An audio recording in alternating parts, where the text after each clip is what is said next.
Well, hello YouTubers. I'm back at it tonight. Curiosity has gotten the best of me, so I've decided to pull the old Taurus back inside the garage tonight and tear it apart and see what was going on. If you watched my video earlier, I had a blown head gasket. The water bottle that was over there was blowing bubbles up to the coolant. That noise is the belt. It's got water on it, splashing out the bottle. But that's not supposed to do that.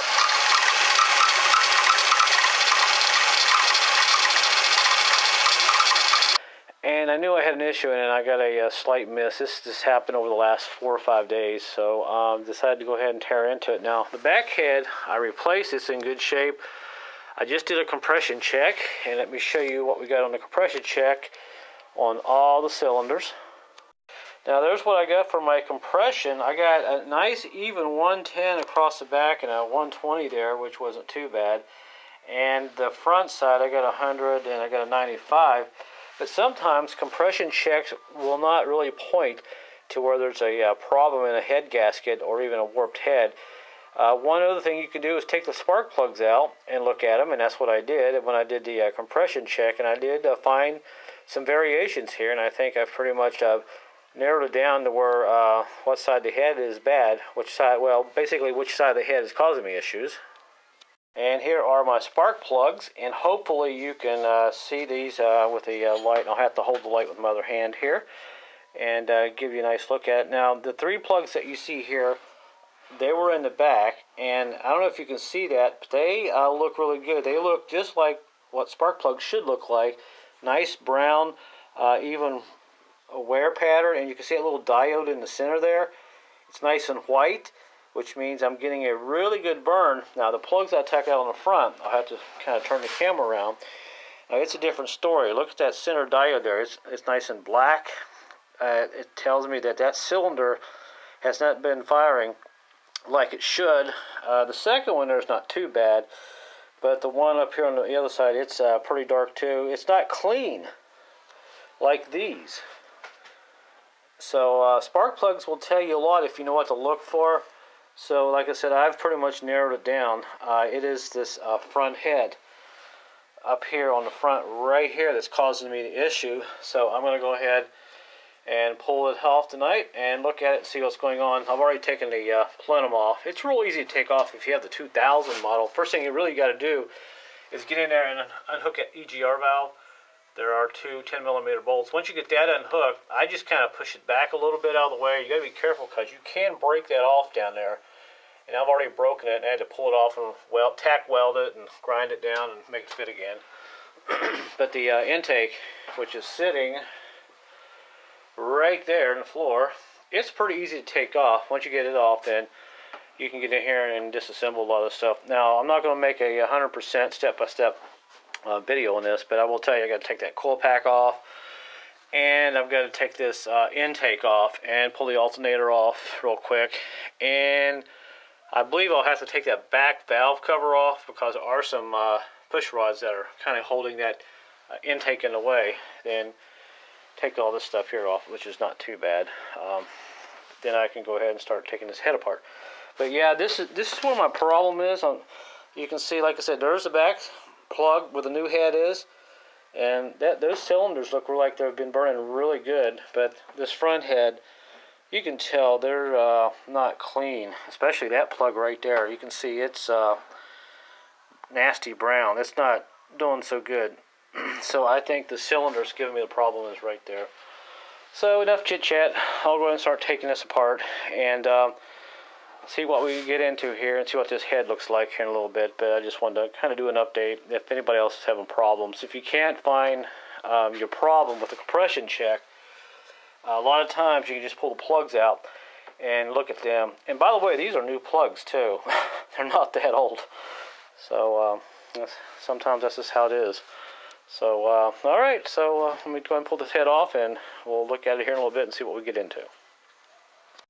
All right, about an hour into the job, and I'll give you a little update here. I've got it tore down pretty good. The head's about ready to come off.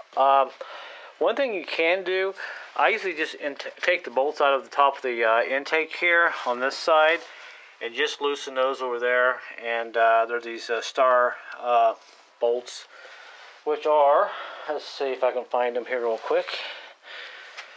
There are these little guys here, and I think they're T45, I believe. I have a thing there that's got sockets in it, but I think they're T45, or it could be T50, I'm not sure. But the point is here is, I got my rocker arms off and push rods, and they're sitting down there in the right order. And I just simply take a screwdriver and just lift up on this intake a little bit. If you notice, I've got about 1/4 of an inch or so of space there.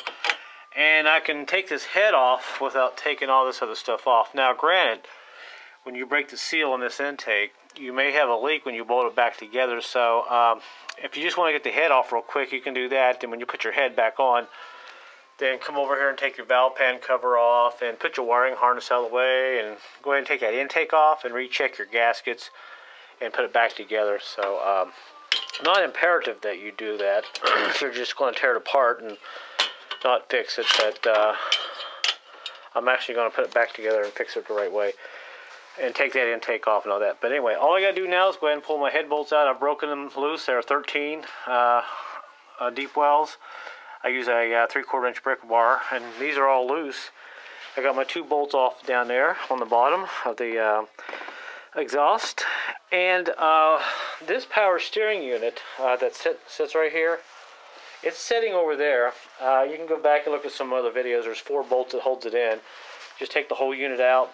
But remember, you got to take this guy here off. This is an 18mm little adapter that kind of holds that on the back of the power steering gear. So take that off and trace this line down, and you got to take that bolt off there. That bolt's on the exhaust right there. It's just a secure bolt. But there's another bolt right here. If you take that off right there and unhook this bracket, this will allow you to move this line clear out of the way, because you do not want to break this. If you break this, you're going to have power steering issues, and you're going to have to go out and hunt up another line. But it's just kind of up out of the way, and I'm pretty much ready to go ahead and pull this out. There's a couple of wires that go down to the oxygen sensor and the air conditioning unit. I'll check my air conditioning unit, see if it's locked up. No, spins, so that's good. I gotta put some Freon in it. So now I'm just gonna go ahead and pull this head off, and we'll see what happened if the head got warped, if the head gasket broke, but blew or whatever. I'm having trouble talking now. A little tired. So let's see. On this side, you can kind of see the gap right there in the intake versus the head. So this is a new gasket on there, so I know it's not glued to the head permanently yet. So I don't think I'll end up tearing it. I may be able to even reuse it. I don't know. But all right, enough talking. Let's go ahead and take this head off and see what we got here, and see why we had to miss and why it was blowing little bubbles through the coolant bottle. Alright folks, got the head off, and it looks like it overheated pretty good, and you can see the gasket there that was on it. Doesn't look too good now, and you can even see where the water, and it's kind of turned kind of rusty. It's kind of gotten into one of the cylinders here. Still don't know which one was blowing bubbles, but you can see there's a cylinder there that was missing a little bit. Had to lower, I think it had to lower compression. I'm not sure. I'd have to go back and look. But see how black it is? Carbon buildup. These two aren't as bad. So that one is pretty bad. And here is the bottom of the cylinder head. And you can see that cylinder, the exhaust and intake valve looks okay. Same here. Not too bad. Then you get over here. This intake is really black compared to that one and that one. So my miss was definitely here. So, and also you can see where it looked like maybe water was getting in there, especially right there. So it looks like I'm just going to go ahead and stick the other head on, put the new valve seals on it, and go buy another head gasket, and we'll check it for straightness. I already checked this head, but it's pretty straight. But when they get real hot and they warp just a little bit, they will pop the head gasket. So yeah, from what I can see, let me pop the gasket off real quick here. Look at it. Alright, we'll look at the bottom of the engine here first. Let's see. It's pretty dirty, but I don't see any obvious places there. It looks like it was leaking probably on top of the gasket, but there's the gasket. And you can see it's pretty well done. I don't think this is reusable. There's the bottom side where it's set on the engine, and you can see that brown rusty-like substance. That's where the water was seeping into the cylinders, it looks like. So I guess I'll go buy a new head gasket tomorrow and clean everything up and stick it back together and see how it runs. That's the only place I can figure out where the water would be getting into that engine, blowing bubbles through the tank. Like I said, I just redid the back head and put it in, and it seemed to be okay. So that's it for now. So I'll get another head gasket tomorrow. We'll put it back together and see what we got, and go from there. So detective work, I guess. That's what it's all about. Also, I thought, you know what, before I start going out and buying parts and putting it back together, this is a head I took off, and I'm doing a leak test, and this has been about 5 minutes, and you all know what a leak test is. You just pour liquid on top of the cylinders and let them set and see what happens. And here is the intake, and you can see it's leaking there. That's a pretty big leak. It's leaking there. And over here, well, it's not leaking. So definitely this is where my issue has been, in this cylinder here, or this head I should say. So I've got closure, so I know what's going on. So I'm glad I did this before I start putting the other head on. Now I did the other head. I'm going to put on. It does not leak. It's been on there for an hour and a half. Not one drop of water has come out of that head. So yep. Make sure you gotta put your plugs in. Make sure they're kind of tight. And if you can, use either power steering or brake fluid. It's not really good to use water because it's not as dense. Heavier liquids work better. And this will verify if you have a leak. If you can't, do a compression check. So, all right. Well, guess it's off to get parts tomorrow.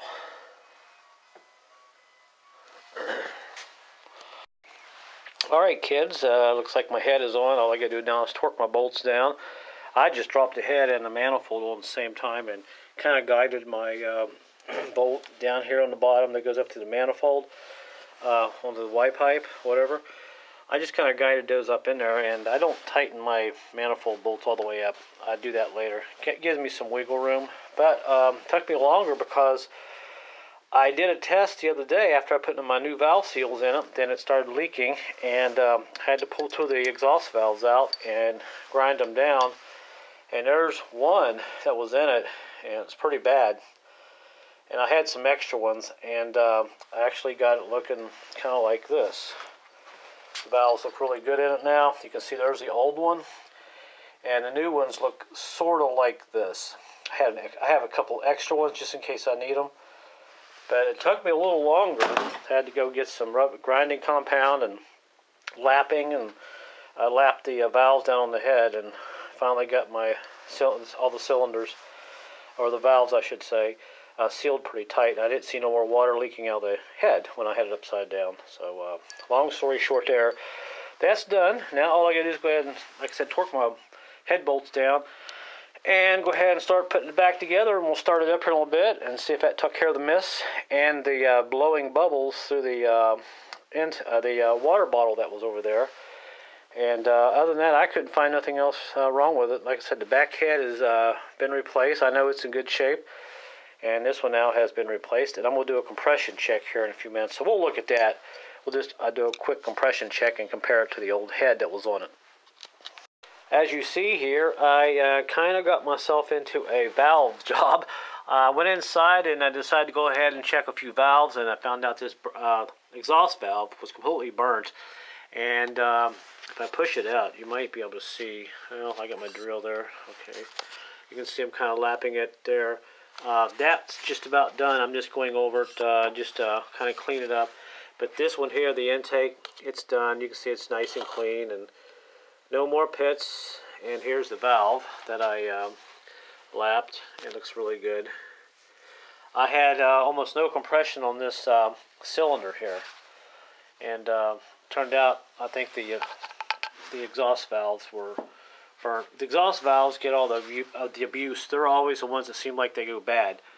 But I'll tell you what, if you're going to lap your exhaust valves, the smaller ones, you got to have a lot of patience. It took me almost a little tube of this grinding compound to get that seated in there and everything, but I got all of them in there, and I'm on my last one now, so, figured I'd just do it right. So this set me back about a half a day, but it'll be worth it once I see the compression come up to 130, 40, 50 pounds, which will be great. So one more nice look at there, and you can see how it's kind of cut nicely all the way around. So that's the way it goes. So it looks like I'll be done here shortly. I'll get this all wrapped up and stick it back on the car and do a compression check and see how it is. So you might want to double check, spend a little extra time on your head and make sure that your valves are nice and clean and seating properly and all that. Do the water test after you do that, and that will probably help you a lot too. So welcome back. We are at now day 2. Took a break last night and part of today, so today we'll finish it up. And there's my leak test. Liquid's been on there for about 12 hours, and as you can see, everything is nice and dry, no liquid coming out of any of the intake cylinders or the exhaust, which I'd have to go back here and kind of show you. Bone dry, so I know this head, the valves are great in it, and should be no issue. So all I gotta do is clean it up. Clean up my block a little bit and put my gasket on and start putting everything back together. So I'm pretty happy to get this back together. So I just wanted to kind of show you guys, give you a nice look at it. And I did check the head. I ran a straight edge across it, and it's nice and straight. There's no warpage with this head. And I checked the block, ran a straight edge across it, took a feeler gauge and checked everything. And there's a lot of videos online how to do that. Real simple to do. And everything else seems like it's going to be ready to be put back together. So just kind of wanted to show you that. So now I'm going to go ahead and put my valve seals in here, flip it over real quick, compress the springs, and check it one more time. Make sure it's sealing okay, then put it back together. So once I get it started back together, I'll come back and show you guys what I've done. Hey guys, I got the head on. Everything's back together here, and I'll tell you what, I had a lot of trouble getting the compression up on these cylinders. I thought I did something wrong. I rechecked. I pulled the head off twice, which was pretty easy to do because I didn't permanently bolt the intake on or the exhaust. I just did a compression check like this with the rocker arms and valves and lifters and all that. And I pulled my hair out. I could not figure. I kept cranking and cranking. The backside had great compression. This side, it was like physics were playing a trick with me.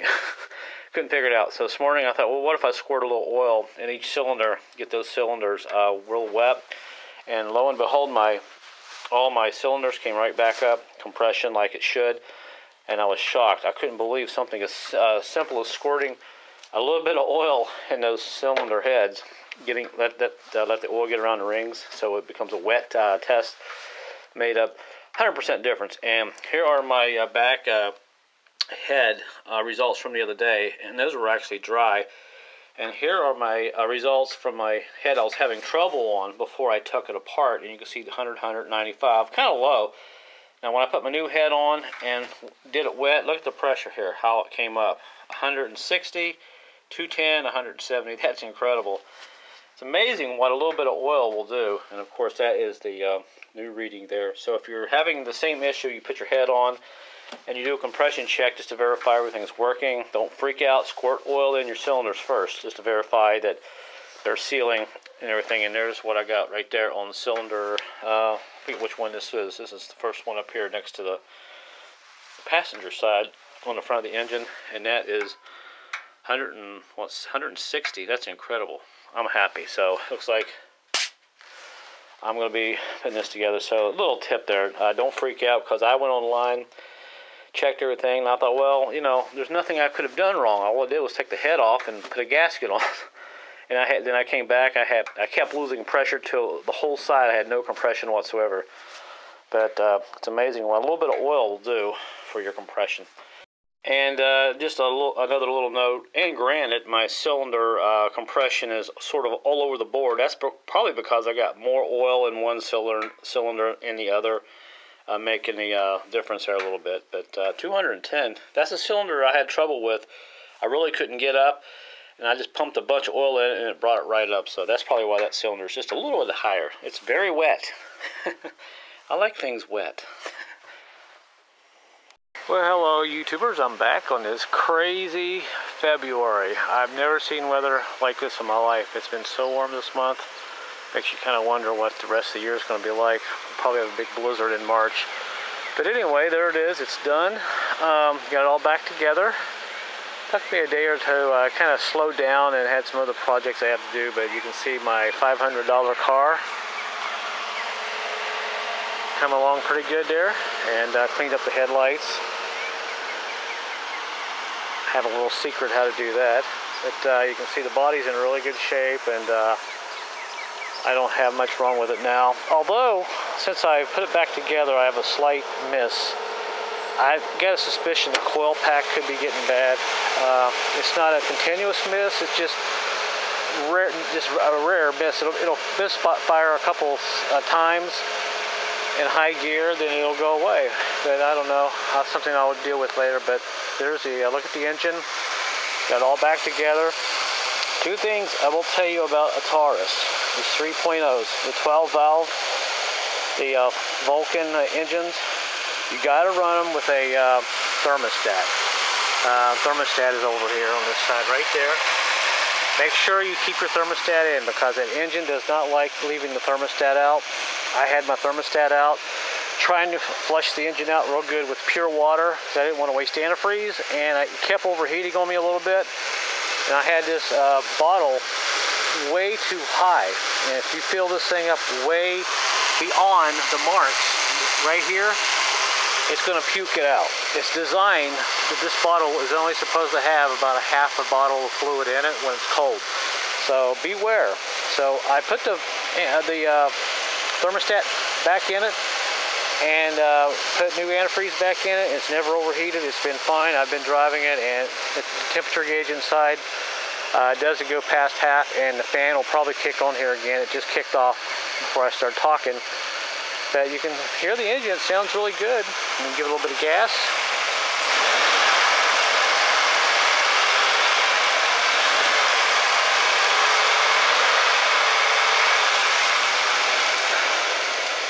Although my oil light will flicker now and then, but all these Tauruses have that issue. I think it's a problem Ford never, it's a piss poor design by Ford, because I've had other Tauruses and I've had gauges hooked up to them, and I've had 9, 10, 12 pounds of oil pressure, and inside the light would come on.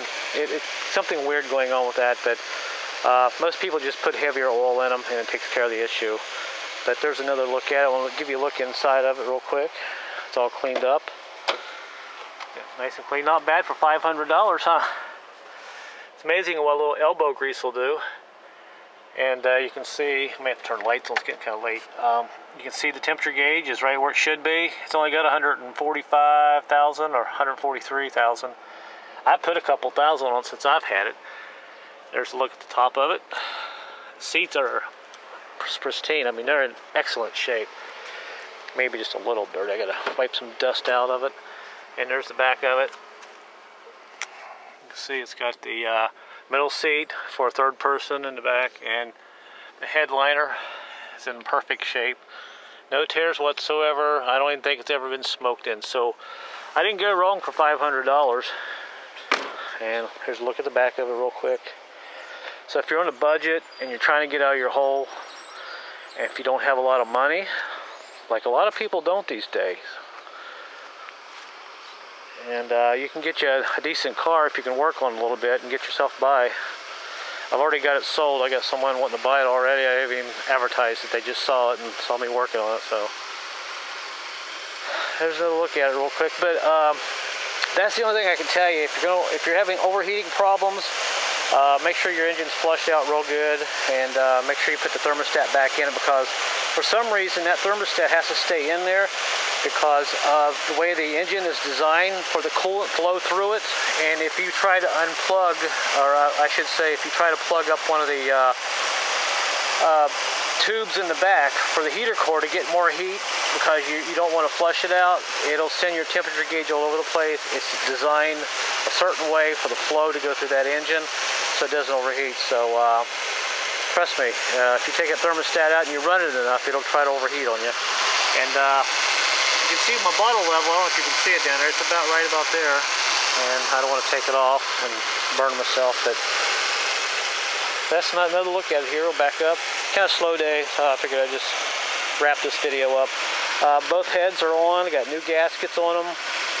I did a valve job. Of course, you saw some of that briefly there. But as it sits here in idles, it's running perfect. I just don't know what that miss is now and then. So, I'm going to shut the hood up here. And by the way, there's the coil pack. It could be just a wire, a bad wire somewhere, but I know it's got brand new spark plugs in it.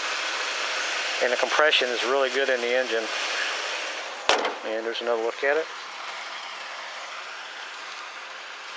I tell you what, it rides really good for a 17-year-old car. There, the fan just kicked on. Hear it? I think you can hear it there. So that's a good sign. You know your engine temperature will be okay. If your fan's kicking on and off, you shouldn't have any issues with it.